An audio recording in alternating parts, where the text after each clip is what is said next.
கிராம நத்தத்தில் 20 வருஷமா இருக்கேன் சார். என் சொந்தக்காரங்களுக்கு இடம் இல்லைன்னு பக்கத்திலேயே ஒரு வீடு கட்டி அவங்கள தங்கிக்க சொன்னேன்.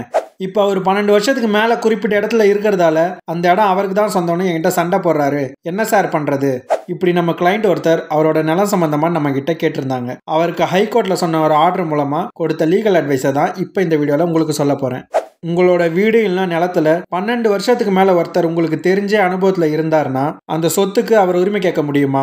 அப்படி உரிமை கேட்டாங்கன்னா நிலத்தோட உரிமையாளர் அதற்கு எதிராக வழக்கு தொடர முடியுமா அப்படின்னு இந்த வீடியோவில் டீட்டெயில்டாக தெரிஞ்சுக்கலாம். கூடவே இது சம்மந்தமான ஹைகோர்ட் காப்பியை எப்படி டவுன்லோட் பண்ணுறதுன்னு நான் உங்களுக்கு சொல்கிறேன். ஸோ வீடியோவை ஸ்கிப் பண்ணாமல் கடைசி வரைக்கும் பாருங்கள். அப்போ தான் எந்த ஒரு லீகல் இன்ஃபர்மேஷனும் நீங்கள் மிஸ் பண்ணாமல் தெரிஞ்சுக்கலாம். முதல்ல ஹைகோர்ட்டில் நடந்த இந்த கேஸை பற்றி முழுசாக தெரிஞ்சுக்கலாம். இந்த கேஸை பொறுத்த வரைக்கும் வாதி அதாவது மனுதாரர் அப்பா, பிரதிவாதி அதாவது எதிர்மனுதாரர் மகன்க. ஆமாங்க, அப்பா மகனுக்குள் நடந்த ஒரு வழக்கு தான் இது. வழக்கு தொடர்பான நிலம் தேவக்கோட்டையில் இருக்க தேரலாப்பூர் கிராமத்தில் இருந்துச்சுங்க. இந்த கேஸில் சொக்கலிங்கம் கோர்ட்டில் சொன்னது என்னன்னா, இந்த கேஸில் குறிப்பிட்ட நிலமானது 1990 அரசாங்கம் தனக்கு ஒதுக்கீடு செஞ்சதாகவும், ஒதுக்கீடு செஞ்ச நிலத்தில் வீடு கட்டி அரசாங்கத்துக்கு வரி செலுத்தி முறைப்படி அவர் வாழ்ந்துட்டு வந்ததாகவும் சொல்லியிருந்தாரு. கூடவே அவரோட மகன் செல்வம் என்கின்ற செல்வராஜ் அதாவது எதிர்மனுதாரர் ஆரம்பத்தில் அவருக்கு தங்க வீடு இல்லாததால தற்காலிகமாக அந்த வீட்டில் தங்கறதுக்கு அவங்க அப்பா கிட்ட பர்மிஷன் கேட்டதாகவும் அதனால தங்கறதுக்கு அனுமதி கொடுத்ததாகவும் சொல்லியிருந்தாருங்க. ஒரு சில வருஷத்துக்கு அப்புறம் சொக்கலிங்கம் அவரோட தேவைக்காக வீட்டை விட்டு அவரோட மகனை காலி பண்ண சொன்னபோது காலி பண்ண முடியாது அப்படின்னு மறுத்ததாகவும் சொல்லியிருந்தாரு.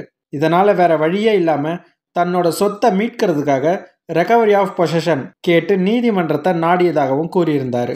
இதே வழக்கில் சொக்கலிங்கத்தோட மகன் செல்வம் அதாவது எதிர்மனுதாரர் கோர்ட்டில் சொன்னது என்னன்னா, குறிப்பிட்ட நிலத்தில் 1992 இருந்து வாழ்ந்துட்டு வர்றதாகவும், கூடவே வீடு கட்டியதாகவும், கூடவே அவருடைய அப்பா மிஸ்டர் சொக்கலிங்கத்துக்கு தொழில் செய்யறதுக்கு பணம் கொடுத்ததாகவும் சொல்லியிருந்தாரு. இதனால அந்த சொத்துல உரிமை பெற்று விட்டதாகவும் சொன்னாரு. அதனால குறிப்பிட்ட சொத்துல இருந்து அவரை வெளியேற்ற முடியாதுன்னு கோர்ட்ல ஆர்கியூ பண்ணாருங்க. இந்த பிரச்சனையை பொறுத்த வரைக்கும் வழக்கோட வாதியான சொக்கலிங்கம் அவர்கள் தன்னோட வீடு அப்புறம் நிலத்தை மீட்கிறதுக்காக அதாவது ரெக்கவரி ஆஃப் பொசஷனுக்காக தேவக்கோட்டையில் இருக்க டிஸ்ட்ரிக்ட் முன்சிப் கோர்ட்ல 2006 வழக்கு போடுறாருங்க. அந்த வழக்கில் குறிப்பிட்ட நிலமானது அரசாங்கம் சொக்கலிங்கம் அவங்களுக்கு ஒதுக்கீடு பண்ணதுக்கான ஆதாரங்கள் அதாவது பட்டா, அரசாங்கத்துக்கு வரி கட்டின ரசீது, சர்வீஸ் கனெக்ஷன் அப்படின்னு எல்லாமே சொக்கலிங்கம் அவரோட பேர்ல தான் இருந்துச்சுன்னு ப்ரூவ் பண்ற டாக்குமெண்ட்டை கோர்ட்ல சப்மிட் பண்ணாங்க.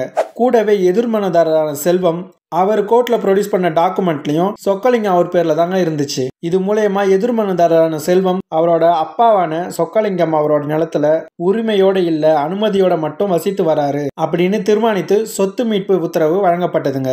ஆனா இந்த ஆர்டரை எதிர்த்து எதிர்மனுதாரரான செல்வம் சொக்கலிங்கம் அவர் மேல தேவக்கோட்டை சப்கோர்ட்ல 2007 மேல்முறையீடு பண்ணாரு. இந்த மேல்முறையீடு கேஸ்ல ட்ரையல் கோர்ட் சொன்ன தீர்ப்பையே சப்கோர்ட்லயும் உறுதிப்படுத்தினாங்க.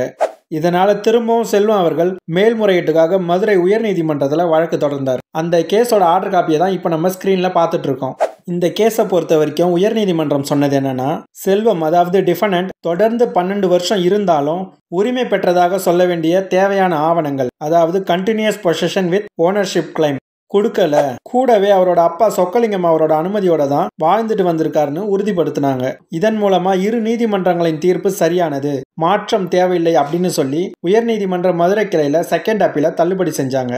இந்த கேஸ் மூலயமா நம்ம தெரிஞ்சுக்க வேண்டியது என்னன்னா, ஒரு நத்தம் ப்ராப்பர்ட்டி இல்லைன்னா அரசாங்கத்தால் கொடுக்கப்பட்ட பட்டா யார் பேர்ல இருக்கோ அவங்க தான் அந்த சொத்தோட உரிமையாளர். வெறும்னே நீண்ட காலம் அந்த குறிப்பிட்ட சொத்துல தங்கி இருக்கிறதாலேயே உரிமை கிடைச்சிடாது. அனுமதி அடிப்படையில் அந்த நிலத்துல இருக்கிறவங்களுக்கு எந்த காலத்திலையும் உரிமை கேட்க முடியாது. இந்த கேஸோட ஆர்டர் காப்பி உங்களுக்கு தேவைப்பட்டா கமெண்ட்ல ஆர்டர் காப்பின்னு டைப் பண்ணுங்க, நான் உங்களுக்கு சென்ட் பண்ணி வைக்கிறேன். இந்த வீடியோவில் சொன்ன இன்ஃபர்மேஷன் உங்களுக்கு யூஸ்ஃபுல்லாக இருந்துச்சுன்னா ஒரு லைக் பண்ணுங்க. இந்த மாதிரி லீகல் இன்ஃபர்மேஷன் தெரிஞ்சுக்க நம்ம சேனலை சப்ஸ்கிரைப் பண்ணிக்கோங்க. கூடவே பக்கத்தில் இருக்க பெல் ஐக்கானை கிளிக் பண்ணிக்கோங்க.